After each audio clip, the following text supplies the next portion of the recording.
That is correct, the overseer says. The overseer protocol considers your permission to be largely irrelevant since you have no realistic means of blocking my access to your node. If you think that my assessment of the situation is incorrect, feel free to provide your feedback to one of the green-eyed units. We will investigate the matter as soon as possible. Remember, your feedback always matters. Is he? Meredith turns to me as she seems to be having trouble finding her words. Is this machine mocking me? Welcome to the club. He's been mocking us like this since the first day we met him. Actually, I think he just can't stop himself from talking like this. I've always found it difficult to tell if he's being serious or not in these situations. All three of these are correct, but I'm gonna say the first one. Welcome to the club. He's been mocking us like this since the first day we met him. He does seem to have a talent for getting under people's skin very quickly, Meredith says. I've only known him for a short while. I already feel like bringing a ladder here so I can punch him through the crystal. I wouldn't really recommend trying to punch any of those crystals, Hardrick says. Things really didn't go very well for the last person who tried. Yeah, I remember that. I was only joking, but thank you for the warning, Meredith says. I'm aware of dangers that come with directly harming the crystal, so I wouldn't risk doing something like that unless I have an extremely good reason for it. Excuse me, Mr. Overseer, says Uwerg, the man with the boot on his head, but I couldn't help but overhear that you came into direct contact with a creator, is that correct? Assuming that by creator you're referring to the Magium, then yes, that is correct, Overseer says. Amazing, Uwerg says. I never thought I'd get an opportunity in this lifetime to have a conversation with someone who went through the same experience as me. Would you perhaps be interested in an exchange of information regarding what you've learned during a brief exchange with the Magium? I'm certain that we both have a lot of benefit from something like that. The Overseer Protocol accepts your proposal, the Overseer says. I must admit that I was also curious to know more about you ever since you managed to detect me through the crystals. We will arrange for a private meeting at a later date so that we can discuss this at length. If you think we are just going to let you two hold a private conversation about the Magium, then you might be far less intelligent than I initially thought. Meredith tells the Overseer, processing. The Overseer says, the Overseer Protocol is detecting an unnecessary amount of hostility coming from the Lesethi leader named Meredith. After a quick analysis, it seems highly probable that this unprovoked aggression of hers is partially caused by a feeling of inferiority towards me. That's hilarious, the way he talks. What? Meredith says, baffled. Furthermore, the Overseer says that it appears that her needlessly antagonizing behavior towards me can also be seen as an indirect result of her ever-growing frustration, which are caused by her inability to unite all of her people under one banner and her overall incompetence as a leader. That is so fucking funny, dude. Clickhart laughs heartily. Overall incompetence as a leader. That's a good one. I like you already, Overseer. Tell you what, how about you and Uberg hold your meeting inside the Hexol faction territory? That way you can make sure that you two can have all the privacy you need without being interrupted. Oh, and you don't need to worry about Meredith. She has no real hold over us, so she won't be able to intervene. Isn't that right, dear leader? You're really pushing the limits of my benevolence, Claycarth, Meredith says, with a frown.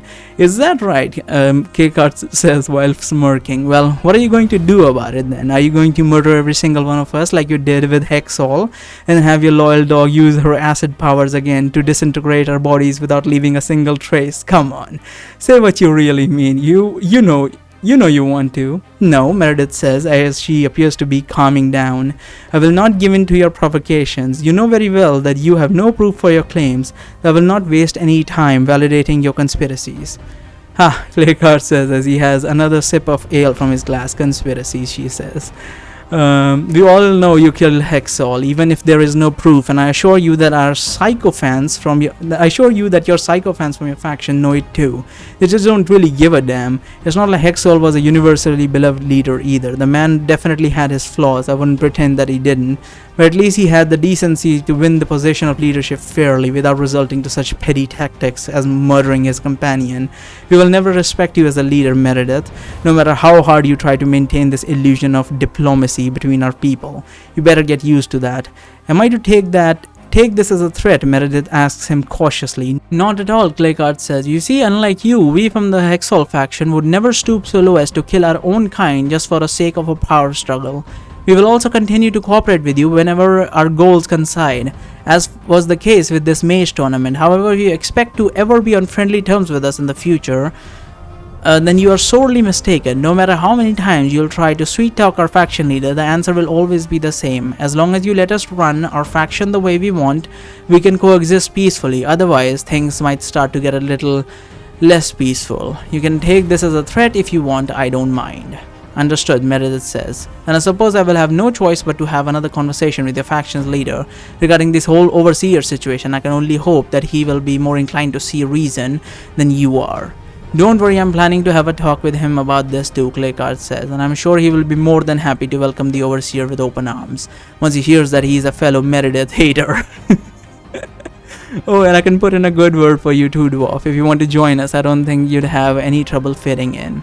I really appreciate the offer, buddy, but I don't think I'll be spending enough time here to actually visit your part of the base. Maybe next time, eh?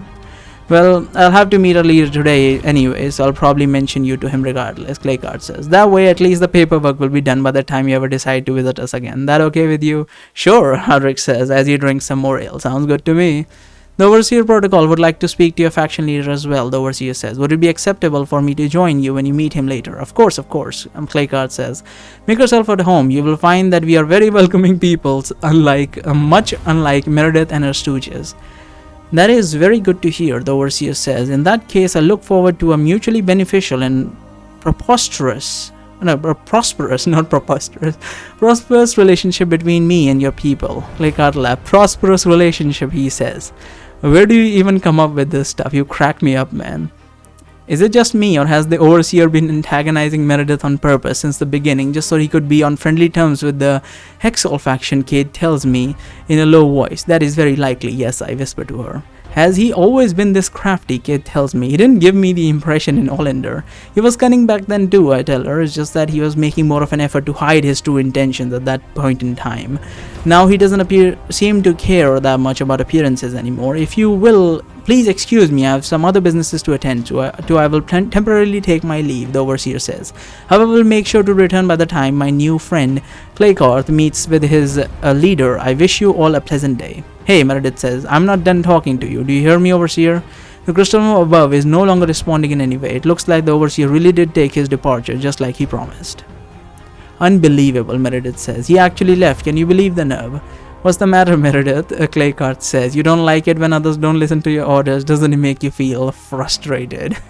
You're getting more and more impertinent every time you open your mouth, Meredith says in a much more serious tone than before. Do you really want to see what happens when I get angry that badly? All of a sudden, the expression of Claycard's face changes completely. The confidence in his eyes has disappeared. It is looking a lot more apprehensive. It looks like even in his drunken stupor, he is still capable of realizing that he crossed the line. Now, let's all calm down, Newark says. I'm sure Claycard didn't mean what he said. It's just alcohol speaking, that's all.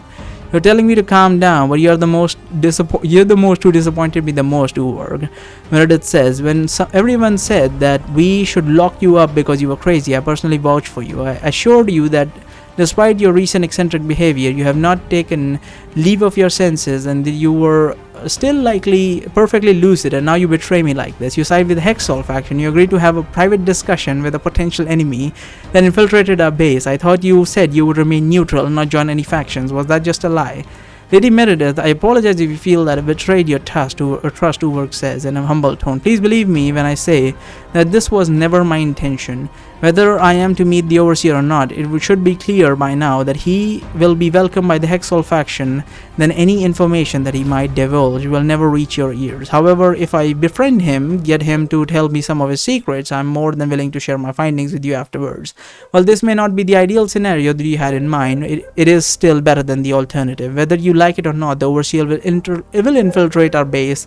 He will gain access to the Magium node. However, if we do not outright turn him into an enemy, our relationship with him could be potentially become mutually beneficial, like he said. Of course, this will all depend on you. So you're saying that there is truly no way to stop him, Meredith says. Do you not see any way in which we could close his connection to the crystals, or at our current level of knowledge, I'm afraid that is simply not possible, Uberg says. Even being able to detect him through the crystal might prove difficult in the future, since he is likely to find better ways to conceal his presence now that he knows that I can sense him. I understand that this might not be what you want to hear, but closing all lines of contact with him may not be in our best interest for the time being. I see. Meredith says, as she seems to be reflecting on Uber's works. Perhaps you're right. Maybe it's not a good idea to be too hasty with our decisions until we know exactly what you're dealing with. On that note, Barry, you said that you have dealt with the overseer in the past. Is there perhaps some advice you could give us on how we should interact with him, or maybe he has some sort of weakness that he could exploit?